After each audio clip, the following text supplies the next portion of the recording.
Hello people, and welcome to the first episode of a new monthly series that I'm going to be doing on the channel. Very reminiscent of some other series you might have seen from people such as Winter Kills. This series is called The Source. This is where I go one deck for 1 month, like Winter Kills does quite a lot. I take a lot of inspiration from him on this one. And, well, decide to learn something new. Decide to learn a new deck, whether that be something as massively complicated and, well, have a lot of moving cogs and pieces, such as Sky Striker, or something completely fucking new, or something that's completely more brain dead, something very similar to Labyrinth and Eldritch. This week's episode, or this month's episode, should I say, is going to be one of those episodes where I'm really excited because I have actually been playing this deck for a little bit before, so I have some understanding on how it works already. And with some new stuff that's come out in Cyberstorm Access, we're going to have a bit of fun. So yeah, let us jump into what I'm going to be playing. And that is Marincess.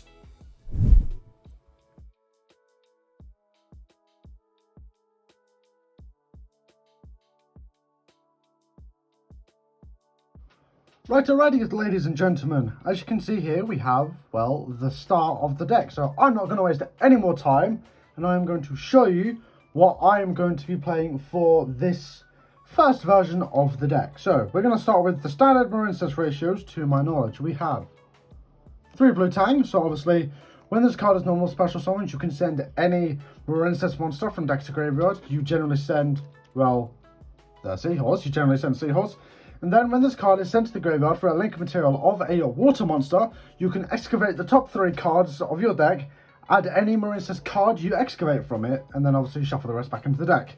An incredibly good card, a card we constantly want to reoccur throughout our current concurrent plays. Then obviously we have 3 Seahorse. Obviously this card is incredibly good to be added off of our extra deck monsters, which is mainly, obviously in this instance, it's more specifically Blue Slug.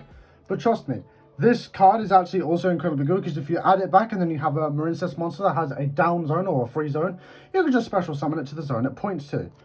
Then, for the for the second to last 3 of in the deck, we have Marincess Pascalis. Pascalis is one of those cards that you kind of want every now and again. You don't want to see it all the time because, well, it's not a card that's, well, majorly good in the sense of wanting to normal summon it because you want to normal summon Blue Tang a lot of the time. But this card does, however, have an effect that allows you to recur a Marincess spell on trap in your graveyard if you banish this card from the graveyard, except the turn it was sent there. Now we have the final 3 of, and probably one of the funniest Marincess monsters that we should have. That's 3 Spring Girl. Spring Girl has an effect that you can banish any Marincess monster to special summon it. Well, to special summon it from hand or from graveyard, I believe, or is it just hand? It's just hand. I'm a moron. Then when you link this card off for a link or for a water link monster, you then send the top however many cards to your graveyard in correspondence to how many water link monsters you control. Is it water or is it link monsters? It's just Marincess monsters. More you know. And then you burn your opponent for 200 for every Marincess monster you, well, excavated. Then we have the 2 ofs for this. We have 2 Marincess Mandarin, probably one of the best monster extenders in the entire deck. It allows you to just special summon itself, but then banish it when it leaves the field if you control 2 or more Marincess monsters with a free Marincess, well, link zone. And then we have the only technical garnet in the entire deck when it comes to the engine. That's Marincess Sleepy Maiden. You can target a Marincess card you control, special summon those cards from hand, then it gains the effect that the card that you target cannot be destroyed by card effects this turn. And well, you can banish this card from your graveyard, then target a Marincess Link monster you control, equip it with another Marincess Link monster in your graveyard. Certainly a way to give Aqua Argonaut some more negates or extra negates when you need it. Now, spells. We have 2 Battle Ocean or 2 Field Spell. Field Spell, obviously incredibly good for this deck. It allows you to make any Marincess Link monster you link summoned with Crystal Heart, a literal fucking towers. And also it buffs Marincess Link monsters even more from the first 200 and then 600 for every Marincess Link monster equipped to it. And that's another effect. This Field Spell can actually equip Marincess Link monsters to a newly summoned Marincess Link monster if you choose it so. Certainly something good. And then obviously probably one of my favourite cards in this deck, and that's 2 Marincess Dive. I'm very well aware one of these is a proxy. It's coming in the mail, or I need to borrow one for the first locals. Shut up. But what this card does is that when you activate this card, you are then locked into water monsters for the rest of the turn. You can't attempt to summon anything else. You can target a Marincess monster in your graveyard, or a non-link Marincess monster in your graveyard, sorry, and special summon it. Or if you control Marincess Battle Ocean, you can special summon a Marincess monster from deck. It's just a free e-tally that I can search. What's not to love about it? Then obviously, 2 Marincess Wave. Some people like to play the third one, which I might play every now and again. I might see how it comes up. But for now, 2 Wave has been perfect. And obviously, you guys know what it does. It's an imperm, then your monsters become a towers. And if you control a Link 3 or higher monster, you're going to play it from hand like it's imperm. And then obviously the honorary Marincess card that I absolutely love, especially this look, 3 Signet Mining. It's a Cyburst deck. You need all the Cyburst cards and all the Cyburst support you can get. So yeah, that's all the engine. Now let's move on to the non-engine, which is now just hand traps and kind of ball breakers, I would assume. So we have 3 Ash, obviously. Oh, center it, card you twat. We have 3 Ash, obviously. Branded's a deck in this format, and you certainly need to prepare for it. You can use this card on a branded loss, but obviously with Cyberstorm Access being very much legal in a couple of days as of me filming this card might get slightly worse, but hey, you never know. Then obviously probably one of the weirder choices, 3 Effect Veiler. I am of the opinion that this card is actually good against a lot of decks that don't require on banishing. Like, it's even good against Kashtira if they haven't set up a Rise Heart yet, and obviously they try and do that first. If you stop them with this or the next card, or the next 2 cards that I'm about to show you, then you're going to be fucking golden anyway. 2 Ofs, we're going to be playing 2 Gamma Seal, which a lot of people like to play more hand traps, but I've been loving using this Gamma Seal because obviously if they end on a Rise Heart Pass, there's not a lot else they can do. And well, if you just Gamma Seal the shit out of it and then attack over it with Aqua Argonaut or Great Bubble Reef when it's buffed up by Battle Ocean and the other Marincess monsters linked to it, why not? Then obviously, the card I'm probably going to take out sooner rather than later, that's 2 Nibiru. Nib as a card is incredibly good, or was incredibly good. I don't know if it still is against Kashtira, but I think it's been a good card for the last format or so. But obviously now we're going into something new. It's going to be a little bit more difficult. Now, probably one of my favourite tech choices, well, it's not a tech choice, it's an actual just choice, that's 3 Book of Moon. A lot of people are playing Book of Eclipse or Book of Lunar Eclipse over this card. I personally really like this card more, just for the sole reason that it's, well, more better for singular spot removal, because obviously Book of Eclipse you can Ash, Book of Lunar Eclipse is has to be a discard and a target 2 monster specifically. So yeah, and obviously if you use this card correctly, it's going to be amazing. Then obviously hand trap exists, you got to play a Called by the Grave. Then the final 2 cards of the deck, 2 Imperm. Certainly a weird ratio on imperms, but they seem to be working out for me just fine. So yeah, hopefully we should be able to be good to go on this one. Now, let me talk to you about how I'm going to be playing this and structuring this episode going forward. I need to show you the life and soul of this deck, the extra deck. Now, let me show you what this extra deck is all about. Sorry for the creaky chair. We have 2 Sea Slug. No, is it Sea Slug? Or, no, it's Blue Slug. This card literally just adds you back any Marincess monster. Why not? And obviously, considering you need to play a lot of this, you need to play like a lot of recursion in this deck, because obviously it's a very moving cogs based deck. It's a lot of resource loops and so on and so forth. You need to play at least 2 of this. I'm thinking about playing a 3rd one when I take out the Stealth Kraken, which that card does help, but I think it's a little bit too specific when it comes to this format. Then we have the other 2 ofs, or the other 2 of, should I say. Marincess Sea Angel, literally another link one you use when you summon Seahorse. You then search for any Marincess spell or trap. You generally search for Battle Ocean, and if you can't get to anything else, you search Dive. Dive's going to get you to where you need to go. Then we have the other link 2, or the first link 2, Crystal Heart. Marincess Crystal Heart, the main soul of the deck when it comes to making your monsters very, very big and very, very strong. Obviously, Battle Ocean in tandem with this card is an incredibly strong combo. Then we have 2 Marincess Coral Anemone. This card was teched in Sprite, kind of, when Elf got banned, but people are now playing the Boojin Link and so on and so forth. But this card is incredibly nuts, especially if you pair it with Splash Mage or the Water Charmer if you choose to play both of them, or at least go into them. Certainly a good card, and obviously gives you recursion of any Marincess card. What's not to love about recursion?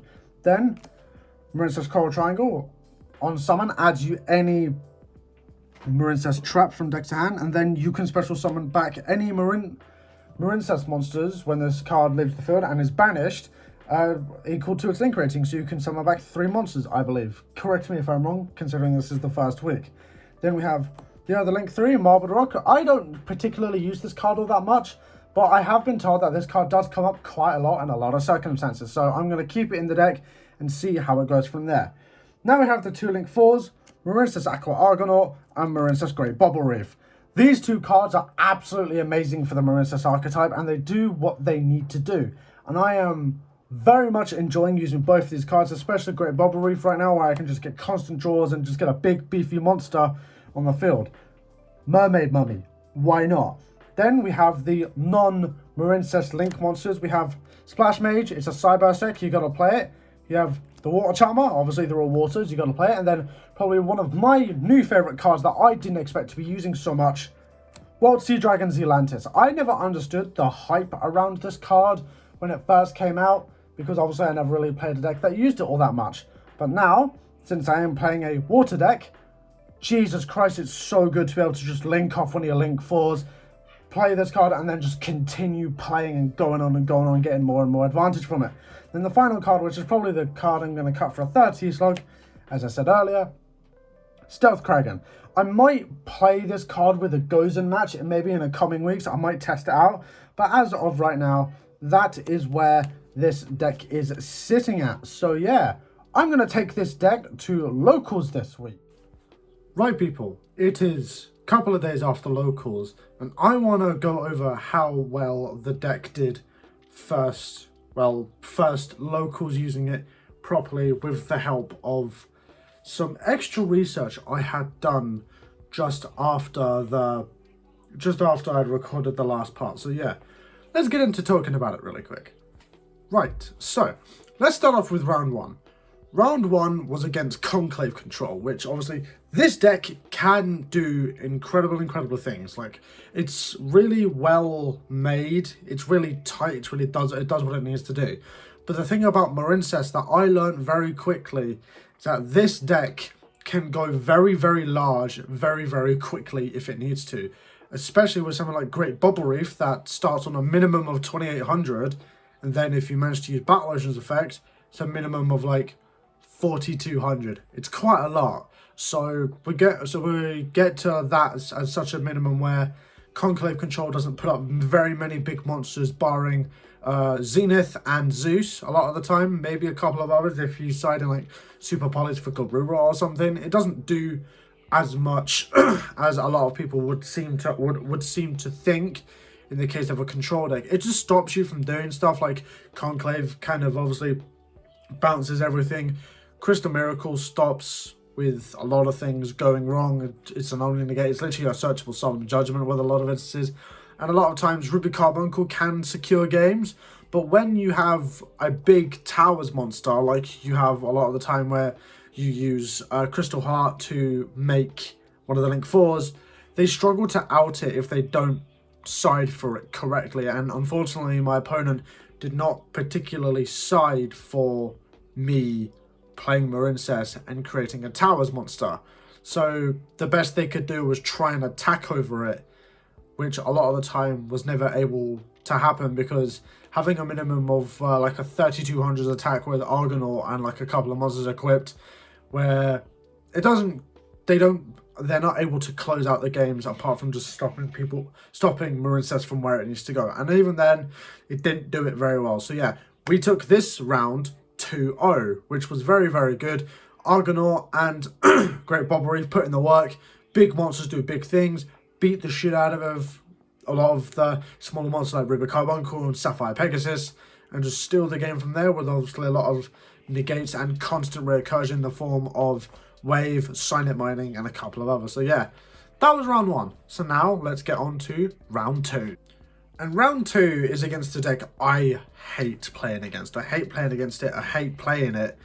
And that's Branded Despia. And considering this was the first locals post Cyberstorm Access and I didn't know what I was going to be playing for this format, I ran into a lot of problems with Branded, and I genuinely have a lot of problems with the deck anyway. Like, I genuinely have a lot of struggle a lot with trying to out stuff like Mirror Jade without removing it, or getting rid of it in the form of something like a Kaiju, which I did Kaiju a couple of times, Lava Golem, or just flat out destroying it or beating over it with Argonaut, or even popping it with Stealth Kraken. It always finds a way to come back, and Branded has a lot of crazy recursion that I have a hard time stopping. And considering I didn't open very many hand traps, if any at all, actually, to my knowledge, it was a couple of days ago at this point, I then start to struggle. And I don't know, you'll see it in a video when I get to editing it. It'll be out way before this one. You can hear me struggle quite a lot. I'll probably put a clip of it on screen or something if I choose to remember, or if I choose to put it in. But a lot of the time I had problems with this deck, and I need to do a bit of extra research on how Marincess as a deck combats Branded, and how I can stop my opponent from going into something like the Despoon Synchro, Bestial Dispater, and unfortunately soon to be Chaos Angel, which is a very big problem and a very, very hard card to out without Kaijus. So yeah, unfortunately we did get smacked about in this one. We got smacked with a reverse 2-0, ironically enough. So yeah, I'm going to be doing some research over the next couple of weeks or so to see how Branded works with this, or how Branded is weak to against certain stuff with Marincess. So yeah, now let's get on to the third and final round against Sword Soul Tenyi. So round 3, as I just previously said, was against Sword Soul Tenyi. And me and the person who I was playing against, obviously you will see these matches in full on the channel over the weeks I play them generally, if I'm at locals. It was a really good match. I really enjoyed playing it. My opponent really enjoyed playing it. And I learned something very, very quickly that this deck struggles with a lot. And that's outing big monsters.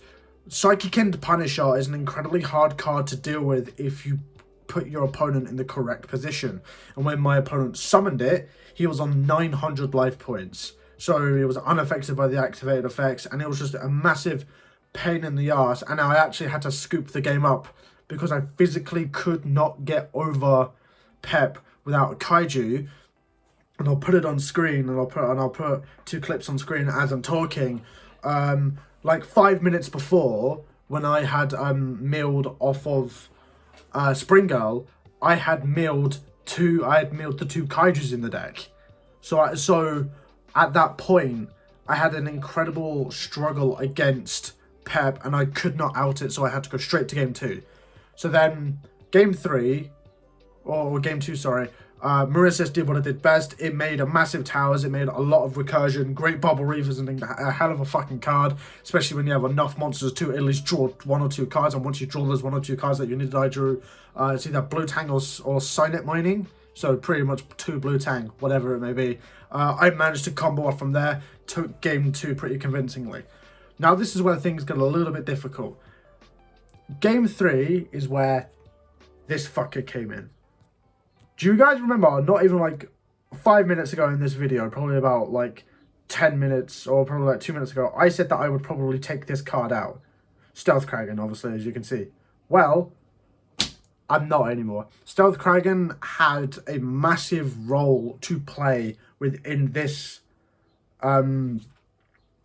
match, and I managed to use it to burn my opponent into lethal range by using its pop. And because Sword Soul does sometimes have a tendency to brick if you don't build it correctly, or if you just don't open if you open like Longyun but no other way to get, or no card to discard or tire with, or literally any of the Sword Soul monsters with no Sword Soul cards or worms in hand to reveal.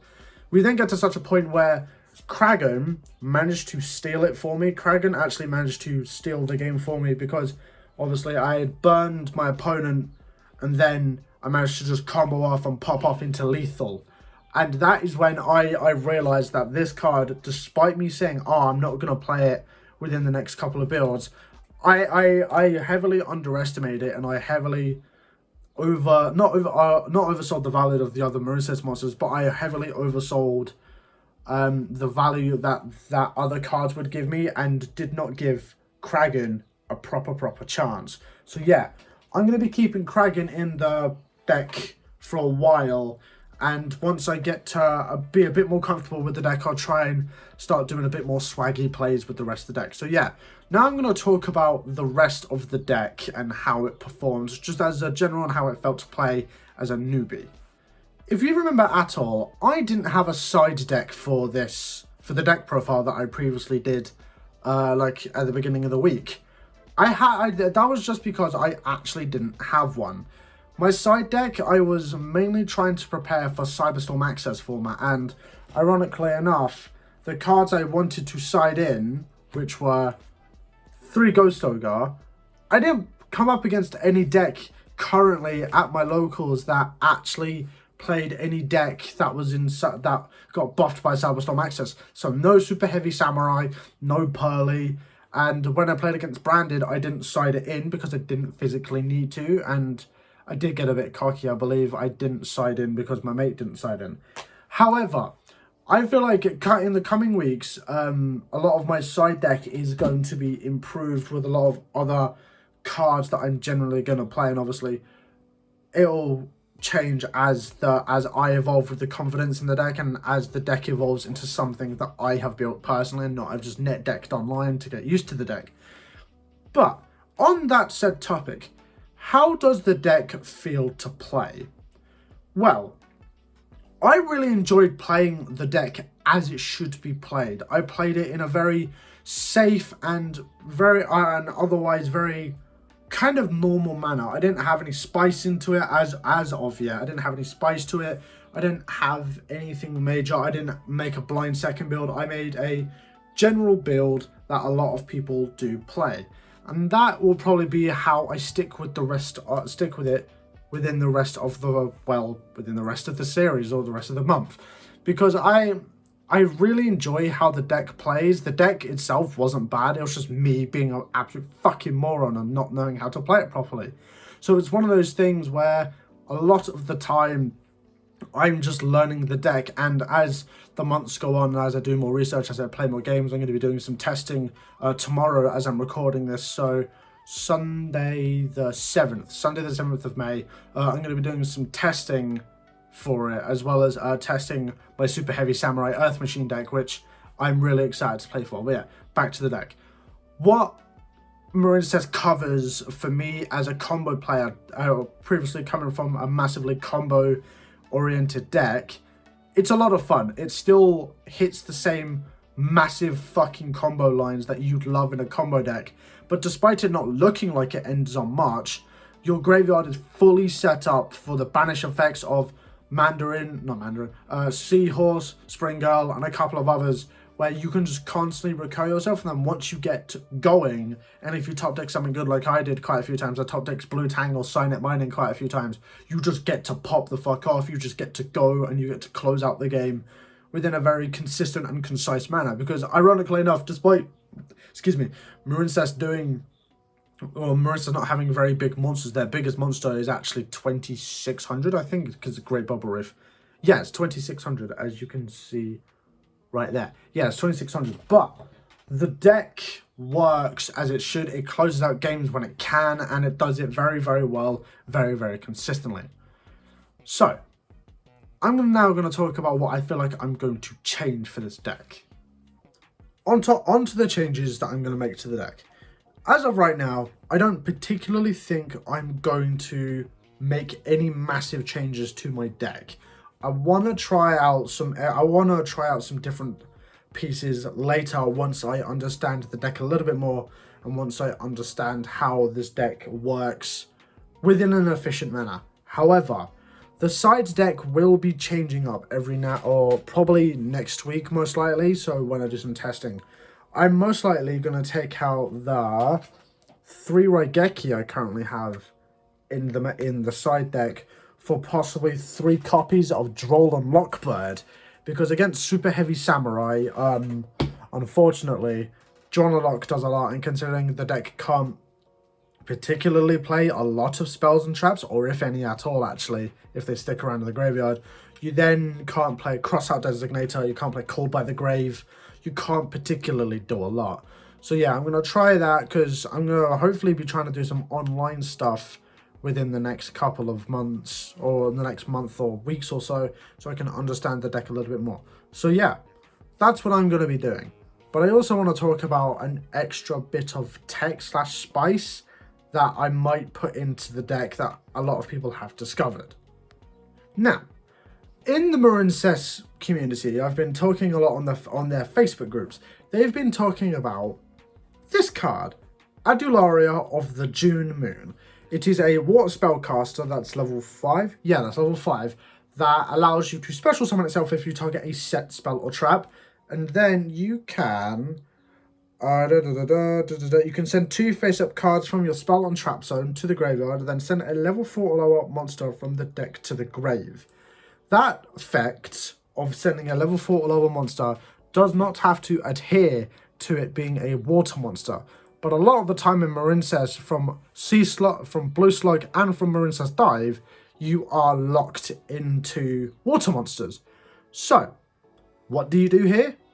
Floodgates. You play Barrier Statue, because the way there is a combo that allows you to summon the June Moon and then link it off a Coral Anemone in the following turn that allows you to special summon the said Barrier Statue of the Torrent that's in the graveyard. It's going to be Floanderies all over again. At least not as bad, to my knowledge. I hope not. Anyway, I'm going to probably test out that a little bit later when I'm a lot more comfortable to that. Maybe towards the end of the month, where I am understanding the deck in a better and more efficient manner.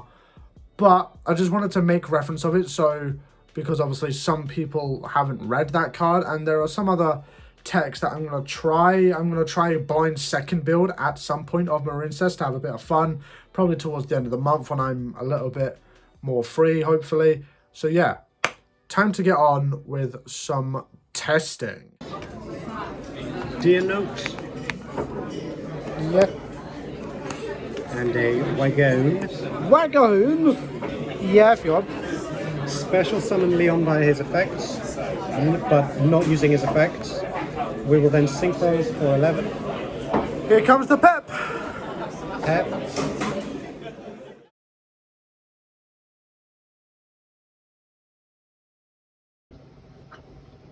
Yeah. Stop!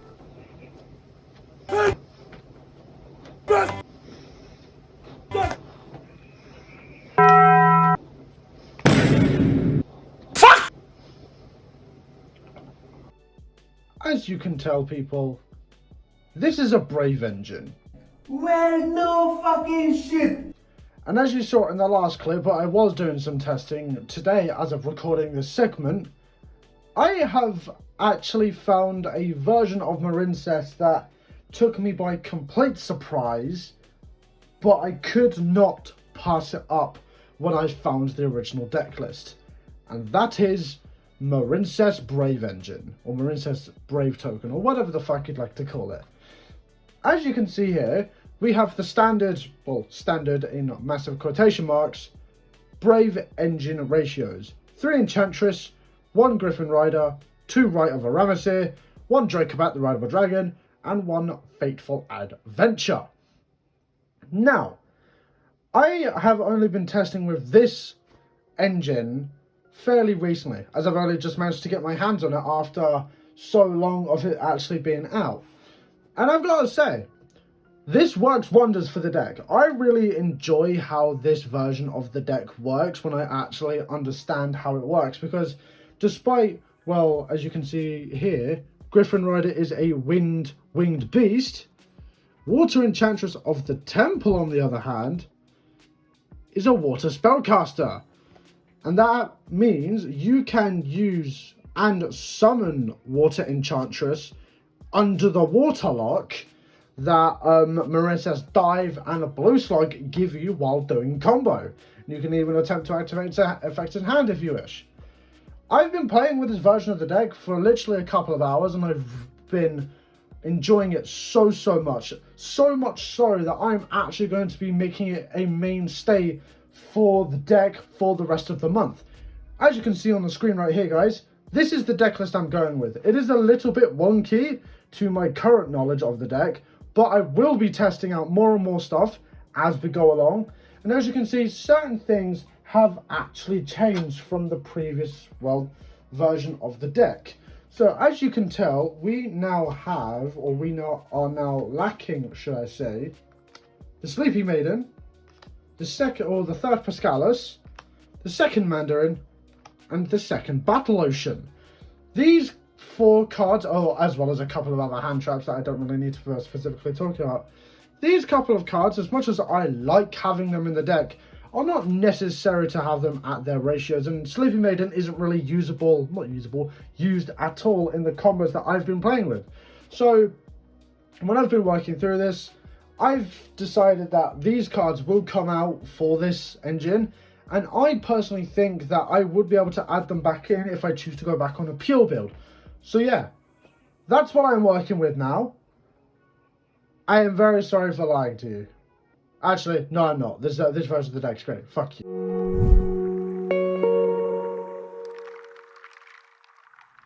So we are now into the second week of learning Marincess. And a lot has changed within the span of just a week. We've gone from the pure hand trap version to adding in the Brave engine for extra resistance in the deck.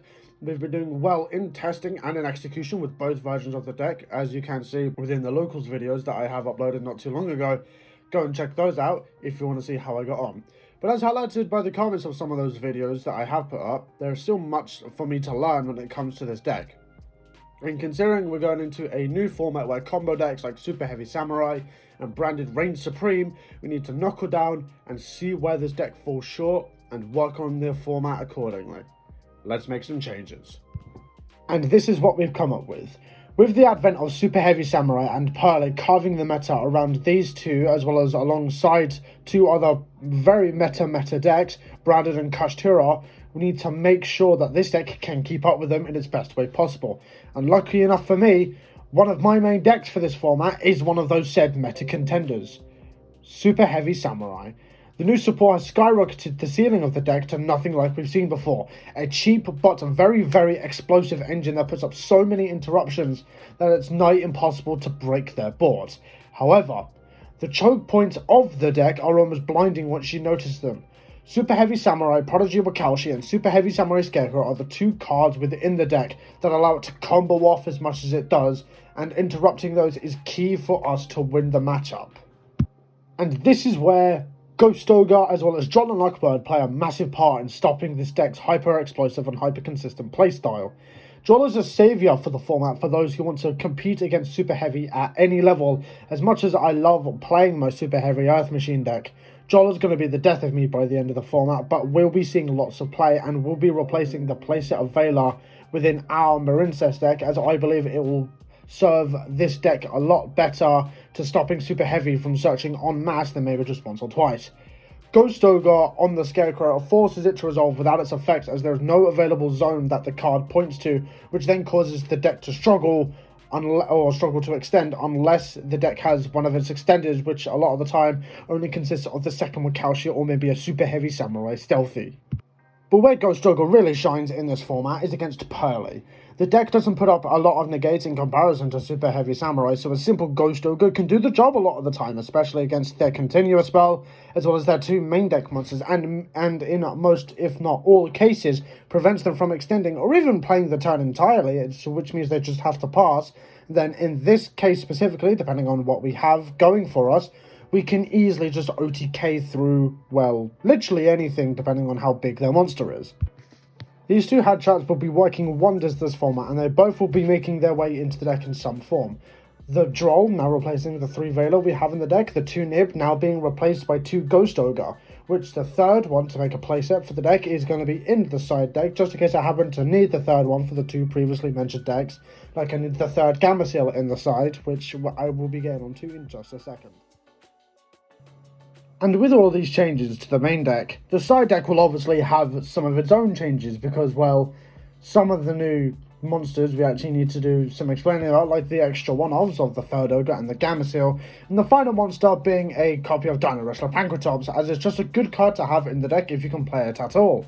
Moving on to the more plentiful part of the side deck, the spells and traps, the 2 Book of Moon that were in the main deck are now in the side deck with an extra copy to accompany them, alongside 3 Cosmic Cyclone for more back row heavy decks like Labyrinth, because despite it not being the best deck for this format, you got to prepare for it as it still may be around, as it's still a certainly good deck. Evenly Matched is going to be staying in the deck as it deals with a lot of decks like Kashtira and Branded that can't quite deal with it, as they don't really put up many negates, but the card does struggle against Super Heavy Samurai, so I may play a copy of, or 3 copies of Dark World or more in the side deck for future builds if it becomes too much of a problem at my locals. And finally, we have 3 copies of Dimensional Barrier.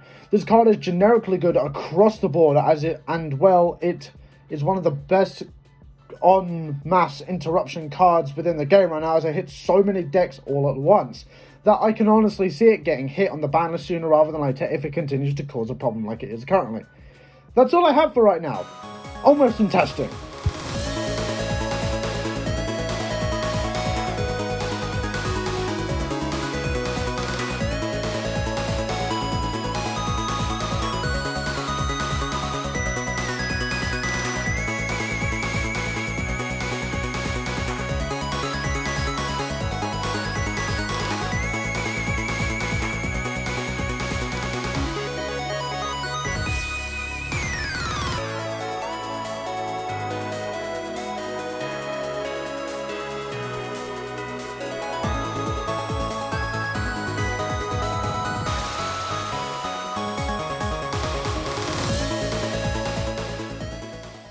After doing this mass testing session with some friends online, I've come to a couple conclusions.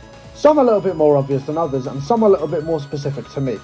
Conclusion number 1 is that John and Lockbird fucking sucks to play against, especially with a deck like Marincess that searches a lot, but this card is an unfortunate necessary evil for this format and any effects like it, such as one I want to talk about in a second. That is Deck Lockdown.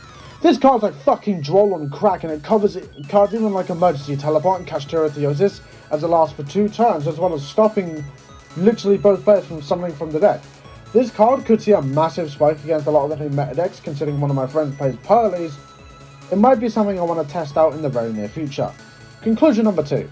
Nibiru is still a very good card against a lot of the players that get greedy, especially against Super Heavy and Branded, that very much die to this card if they happen to get too greedy, as well as a lot of rogue decks. And honestly, it's a fucking lifesaver this format. So even after all this testing and cash being slowly weaned out of the meta, I'm sure this card will be working wonders if used correctly. Conclusion number 3, and the final one. If I happen to run into an awkward hand that's just shy of ending a bobbery for another Link 4, Marbled Rock is an incredibly good alternative if I can't quite get there. Against something like Gold Pride, having this card plus a Battle Ocean and a couple of other monsters equipped, it's actually pretty hard for them to get over. At the end of this entire testing session, I got clapped by a lot of decks like Gold Pride and Shadow Pearly, as well as winning against a couple others like Super Heavy Samurai and Branded Zombies, as well as more Meta and Rogue, and now I feel a lot more confidence with the deck going into week number 3.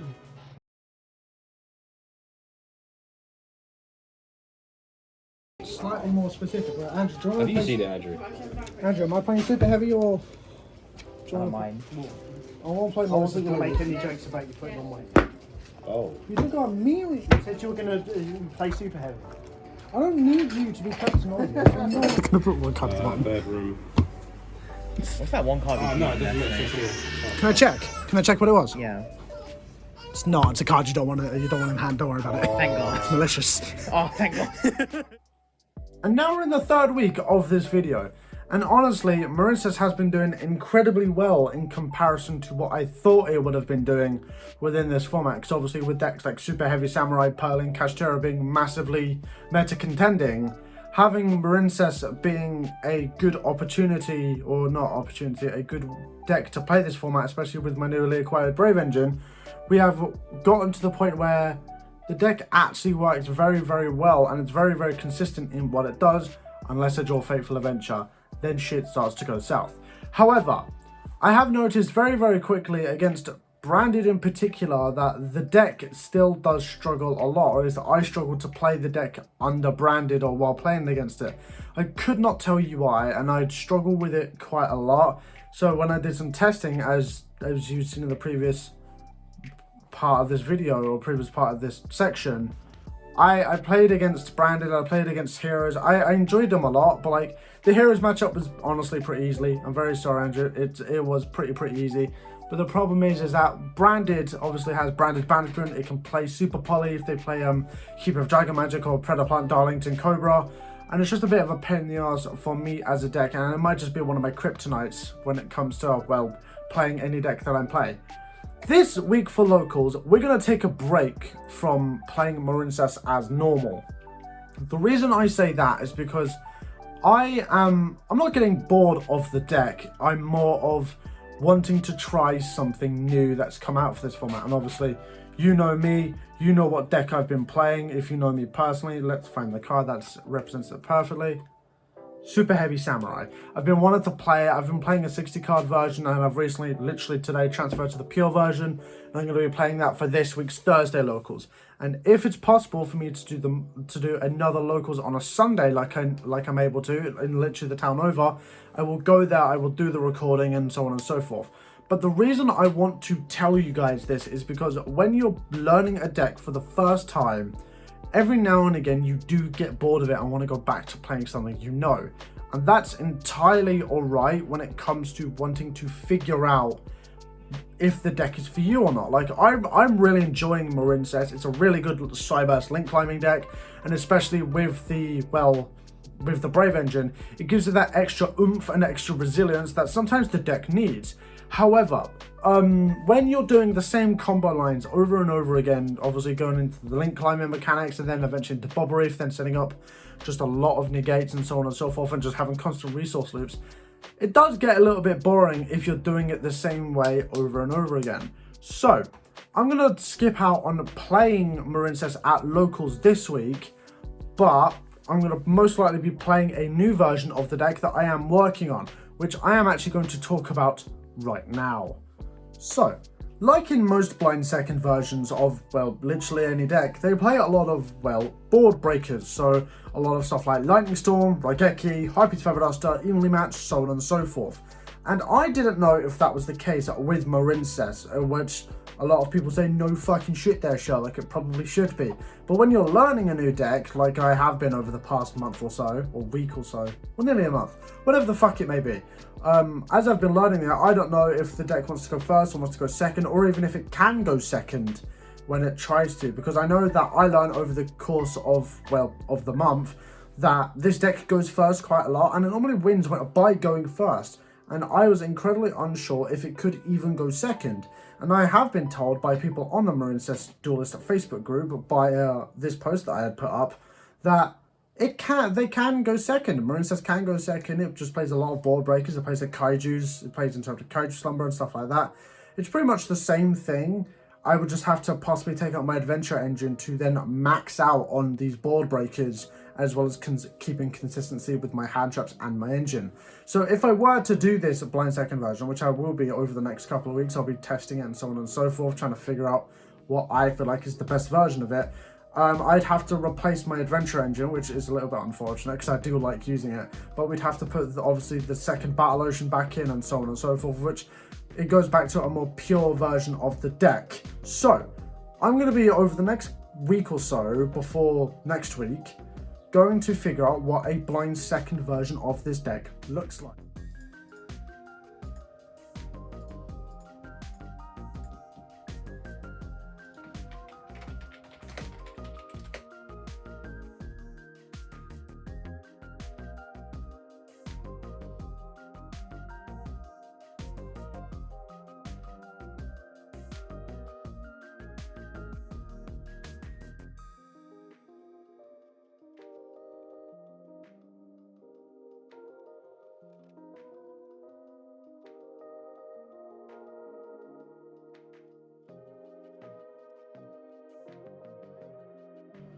Righty, ladies and gentlemen, after a couple hours of cooking shit up in the kitchen, I have come to, well, a conclusion about what I feel like this going second variant will look like.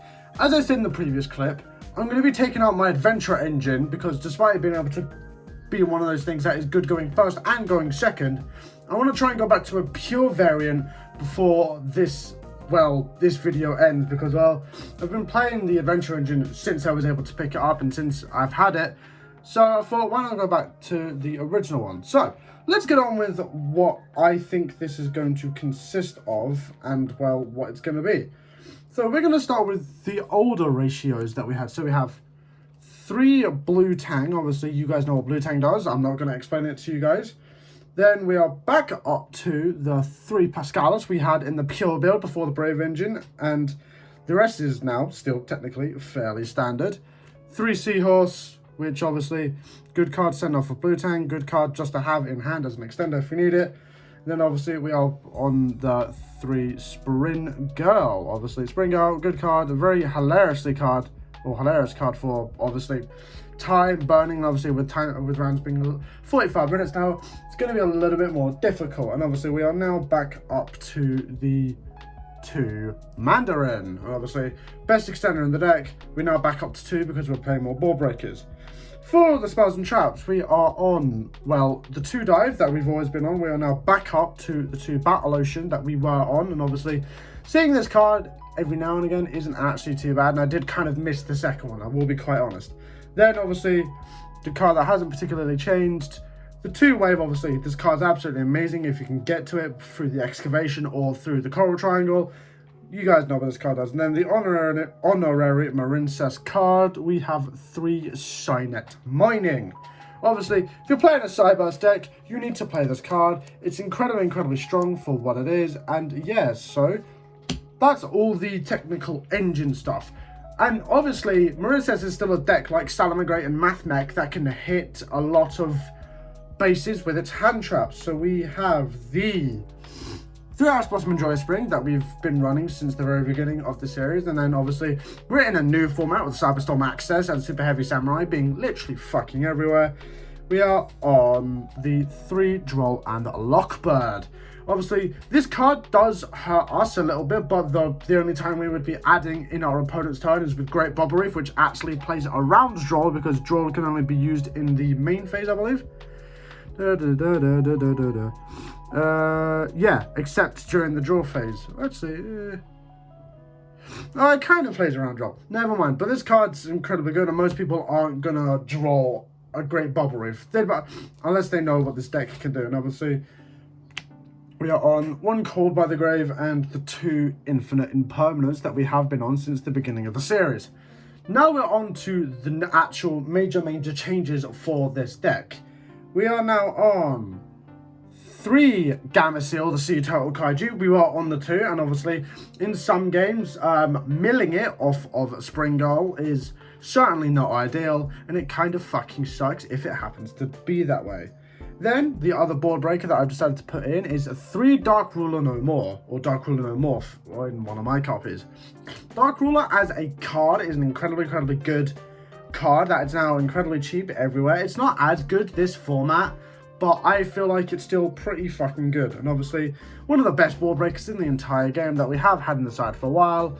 3 copies of Evenly Matched. Evenly Matched is a card that affects literally every single deck that can play it or that dies to it. Whatever, it's incredibly good just to have around. So that is what we have for the main deck. The extra deck has not changed whatsoever, so I'm not going to bother showing it. Now I'm going to get onto the side deck.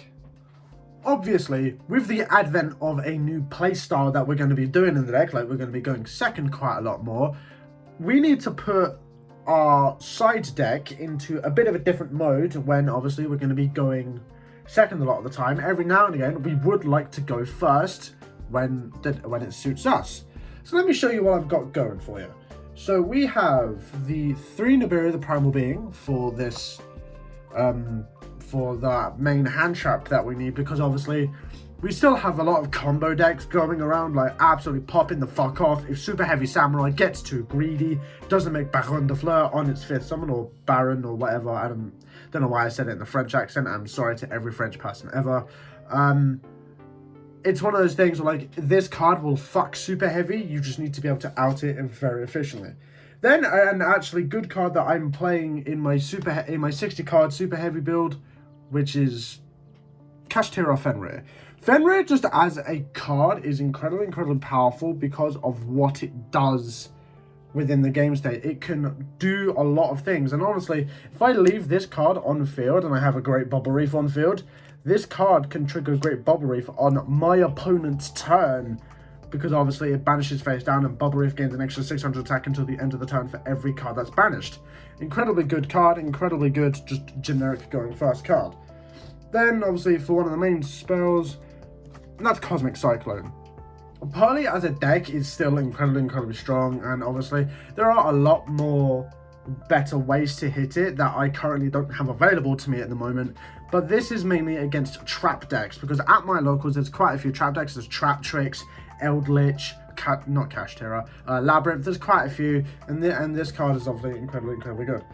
And obviously, if I want to make sure people can't play the game and get people very angry, we have 3 anti-spell fragrance. Obviously, this card against Pearly, it will fucking end its turn. Yeah, it can do stuff on your turn, because a lot of the stuff is quick plays. However, if you play it and then you manage to set up like a Aqua Argonaut, what the fuck are they going to do? They can't chain multiple things at once a lot of the time. It's just something to help a lot of decks that are more spell and trap based. And then obviously, because we are playing the Kraken, I want to try and play Gozen again. Gozen as a card, especially with Kraken, is incredibly strong, because it just makes everything on your opponent's field water as soon as it hits the field. And then if they try to summon anything else, you just activate Gozen, and they can't summon anything else that's not water. Oh wait, anything else, apart from if they're playing like Enchantress or something, they can't do anything, because none of the monsters in their hand are water, unless they're playing Sword Soul, and then again, it's just Moe or whatever. Yeah, that's what I've got cooking for this version of Marincess. Let's do some testing with it, and let's go from there.